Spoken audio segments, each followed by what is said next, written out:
Eu tô travando esse celular, misericórdia, peraí. Celular de posta. Bom dia, boa tarde, boa noite. Então eu vou ensinar a fazer essa skinzinha aqui, ó. Deixa eu ajeitar aqui. Eu vou aqui. Devido ao excelente estado de conservação de muitas espécies Você vem aqui, ó. congelados, cientistas estudam a possibilidade de trazer a espécie de volta. Aí deixa eu colocar aqui qual é a Muito grandes, nossa. algumas populações sofreram no início. Em ilhas, visitando em muitos pigmeus de cerca de 0,5 a 0,7 metros de altura, que eram bem menores que os outros exemplares. Agora vamos para um outro personagem muito forte na trama, que é o Cid, um personagem muito adorado por muitas pessoas que assistiram o filme. Inclusive, o personagem favorito de muito. O Cid tem que botar é uma preguiça essa aqui, gigante ó. pré-histórica, mas ele não é como uma preguiça gigante pré-histórica, ele é a preguiça de Jefferson. E se chama assim porque foi estudado por um cara que tinha Jefferson no nome.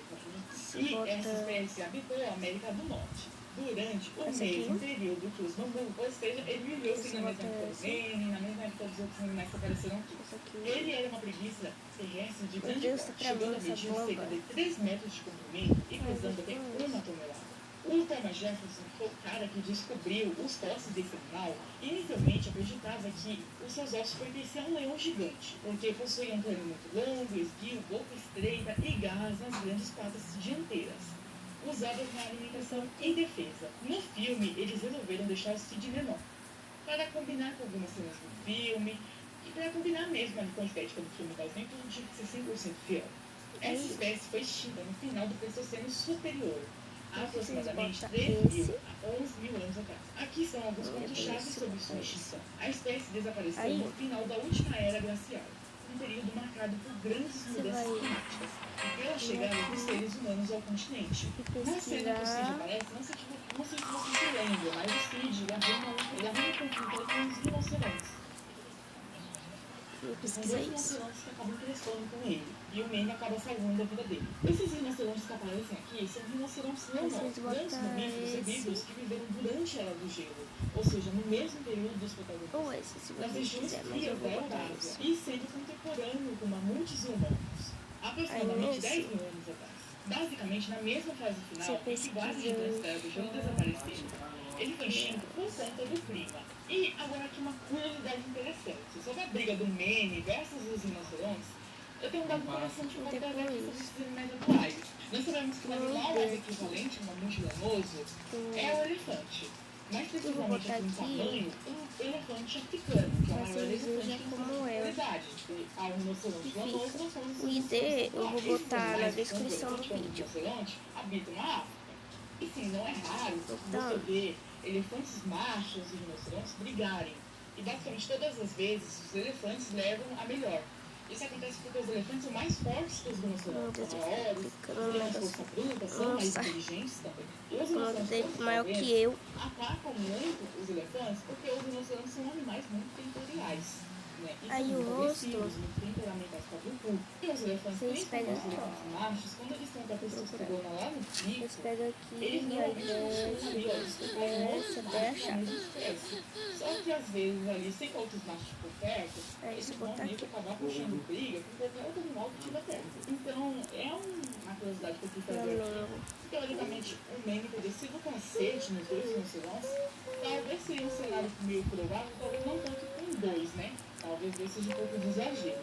Mas sim, ele é muito mais forte que os rinocerontes que apareceram ali. Agora vamos falar sobre os humanos. Aparecem humanos na Era do Gelo, certo? No filme. Eles são muito importantes para a trama, inclusive. Antes existiam humanos naquela época, eles viviam em grupos, já eram tão unidos assim, tudo bem ajustadinho desse jeito que nem mostrado no filme. Eles não eram homens das cavernas, Uga-Uga. A resposta é sim, os humanos já existiam na época dos mamutes. E sim, humanos mesmo, não se for os neandertais, estou falando de humanos mesmo. Os humanos de hoje, eles já viviam na época dos mamutes. E sim, os humanos caçavam muito. Eles usavam ferramentas simples, tinham um estilo de vida nômade, ou seja, se moviam o tempo todo, não estavam num local fixo, sempre estavam em constante movimento. Detalhe, já tinham linguagem desenvolvida, já tinham cultura, já Espera tinha carregar, né? organização social Aí vocês complexa, descem. já tinha religião, enfim, Aí já tinha vocês muitas coisas. colocam Os isso. humanos não eram burros, assim, não. Inclusive, os humanos conseguiram sobreviver até hoje porque são muito inteligentes e muito unidos também. Outro Aí personagem aqui, muito importante dessa trama é o Diego. E o Diego, como todo mundo já sabe, é um tigre de dente de sabre. Mas ele era a espécie que é chamada de Smilodon, porque existiram vários felinos de sabre na mesma época, tá bom? E não é um tigre de verdade. O que quer dizer? Ele era um felino pré-histórico. Ele não é um tigre, como a gente tem hoje em dia que é um tigre, se vocês conseguirem entender. Ele tem presas enormes, corpo forte, robusto e estilo de caça muito diferente dos felinos atuais. Eram sim da mesma época dos mamutes, da preguiça de Jefferson, de toda essa galera aí, eles são da mesma turma, tá? E sim, muitas vezes coexistiam no mesmo ambiente. Mas agora vamos analisar esse negócio do Diego com uma gangue, né? A gente sabe que no filme o Diego, ele anda com uma gangue. aí Inclusive, um pesquisa. detalhe interessante, essa gangue só tem machos, essas pessoas separaram, mas não tem uma única fêmea nesse bando. Isso é verdade? Esses miúdos andavam em grupo, e principalmente grupos de machos, isso aí tá mais pra roteiro do filme. Ainda não existe um estudo que bata, né, o martelo na mesa e diga qual era a forma de caça definitiva do Smilodon. Existe muito debate científico se o Smilodon andava em grupo ou não, mas a gente sabe que a maioria dos felinos atuais não anda em grupo, a maioria dos felinos atuais são solitários. O único felino atual que anda em grupo é o leão, mas não é um grupo de machos, é um grupo assim, é um harém. Ele e as leoas, né? As leoas caçam pra ele. Ou seja, o que seria mais provável? Que o Smilodon andava mais solitário, como os outros felinos atuais, e talvez sim, ele poderia ter pequenos grupos, também, mas guria, não né? grupos de machos, seriam grupos mistos, seja com fêmeas e machos. Os Smilodons enfrentavam mamutes, que nem é mostrado no filme? A resposta é mais ou menos. Como assim?